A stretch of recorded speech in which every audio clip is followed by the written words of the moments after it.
Well, I'm back to talk to you about my struggles with my weight. As I said in the previous episode, I know what it's like to be a size 8 and a size 18.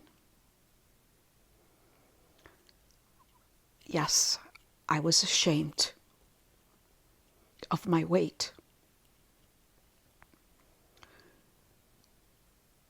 I was a beautiful girl, athletic, very active.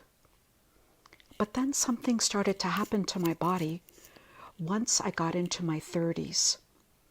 It may have started while I was in college. It may have been due to stress. It may have been because I didn't eat well.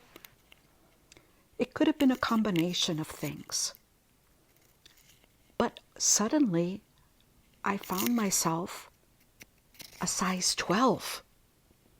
I didn't like that at all. I had to constantly keep buying new clothes. That's a lot of money. I spent a lot of money. I was a professional. I was working in advertising. Then I went back to college. Then after that, I got into journalism, moved away, lived in Washington, D.C., came back, went back to college, the University of Michigan in Ann Arbor, and then I married late in life and then moved out west. And that's when I really hit my top weight. The scale tipped at 209 at one point. Now, I don't want to blame this on my ex-husband because he didn't drive me to those great bakeries in Boston where I purchased whole tiramisu cakes and each night would have a slice. He didn't force feed me any food that I didn't want. But I did feel that the stress of a 5-year marriage had led to my gain in weight. Stress is a very important factor in your life. It could be from work. It could be from pressures of raising children. It could be just not being able to handle your schedule and everything that's going on. You could have a terrible, quote, monster boss. Or you could have all of the above. God help you if you do. Generally, you have either a problem at home or a problem at work.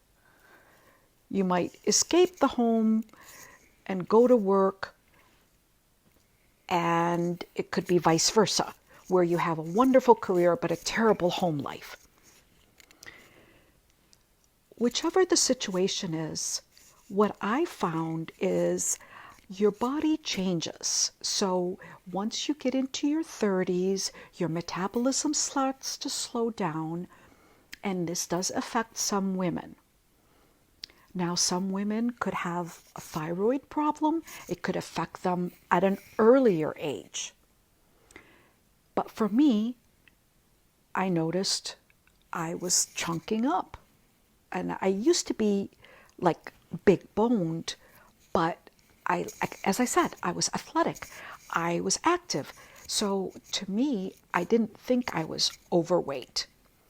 And I never really worried about the number on the scale until, like I said, I got to that 200 mark. I remember reading so many books and, Oprah's story, and she shared with us about how she used to go to the food court when she lived in Baltimore and her eating habits. And I was like, yeah, I can relate to that. Then I read Dr. Phil's book and said, okay, I joined a gym when I was living in San Francisco and I started jogging. I lived at the top of a hill in Sausalito overlooking the San Francisco Bay. I loved it. I lost weight and I took off 20, maybe 30 pounds in like 1 year. And I thought, this is it. I'm going to get down to where my weight was, and I'm never going to get that weight again. But I didn't do what Dr. Phil advised. I didn't throw away my big girl clothes. And yep, you guessed it, I yo-yoed back. I met another guy, and then I stopped doing my regular exercise. I moved back to Detroit, and then I forgot all about that daily exercise that I used to do. I started, doing things that weren't very healthy. So the weight went back up. I didn't reach as high, but again, I yo-yoed. I decided to get off Coke. 5 years I was free of that soft drink. But my weight did not come off because I stopped drinking pop, as we call it here in Michigan or in the Midwest. You might drink diet soda and think, oh yeah, you can drink as much as you want. I don't like that saccharin. But when I stopped drinking the sugary drinks, I did not notice a difference in my weight loss. When I started eating less, I did not notice that as a good way to control my weight. Let me tell you what really worked for me. I couldn't jog like I used to when I was in my 30s. I just couldn't do it. I'd run 2-3 blocks down the street and I'd be out of breath and I'd like, oh, I think I'll just walk it. And that's what I ended up doing, to tell you the truth. I started walking an hour a day. They say at least 10 to 15 minutes, which is about a mile. But I did a whole hour and I would loop the neighborhood, and I'm not sure exactly how far that was in distance. I just said, I'm going to do an hour every day. Trust me when I tell you it works. It did. Water also helps. But again, your body is going to tell you what you need. Some days you're going to need more water. Other days, I like cold drinks. So I love, that something cold. Other people say, no, you have to drink hot drinks or hot water with lemon. Whatever works for you. You could try different things. I tried juicing. It's an excellent way. Many people swear by that. And the only thing I could tell you is that your ability to keep weight off is going to vary by gender. I know men can knock off those pounds a lot easier than women can. So I'm going to tell you that. I'm also going to tell you another dirty secret about the weight loss industry. It doesn't usually work. Yes, you can try all those packaged foods. You could take off all that weight. I don't know if you're going to be able to keep it off. It's just something that happens where, if you don't change your lifestyle, then you're going to put those those pounds back on. So I've tried dairy-free. I've tried not to eat bagels, keep away from bread. But almost everything you eat is going to turn into sugar. So I tried to limit some of those items that I knew were not that good for me. What I love to do is make a lot of soups. That is very hearty. It's healthy, home cooking.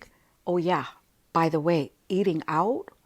No, not good. I'm a big salad girl that has a lot of water in it. I love fruits, but fruits have a lot of sugar in it, although natural. But I want to tell you, I have a sweet tooth. So I still like my cakes and, yeah, donuts and tiramisu. Oh, yeah, I still get that. Whole Foods, here I come. I don't deprive myself of what I like. Oh, I was a big candy fan. I've kind of broken free of that. And right now, I'm going to the gym, but what I'm focusing more on is de-stressing. I got out my treadmill, opened it up, got all those clothes off of it. I got it sitting in my bedroom, guys. I'm going to do it. I just don't feel comfortable doing it at the gym. So I'm going to do it at home, then go to the gym, do a soak in the hot tub, and try to go and relax and enjoy myself there. So I've been doing that. I still do my walks, not as regularly as I would like, and believe it or not, I do it more in the winter than I do in the summer here in Michigan. If I think of something else to share with you, I'll do that in another episode.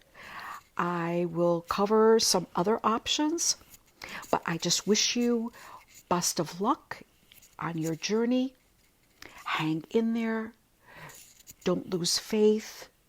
Keep in mind that what's most important is your heart rate, your BMI index, making sure that you are able to fit in your clothes so you don't have to continuously buy more clothes, feeling good, and then when you look in the mirror, tell yourself that you are beautiful.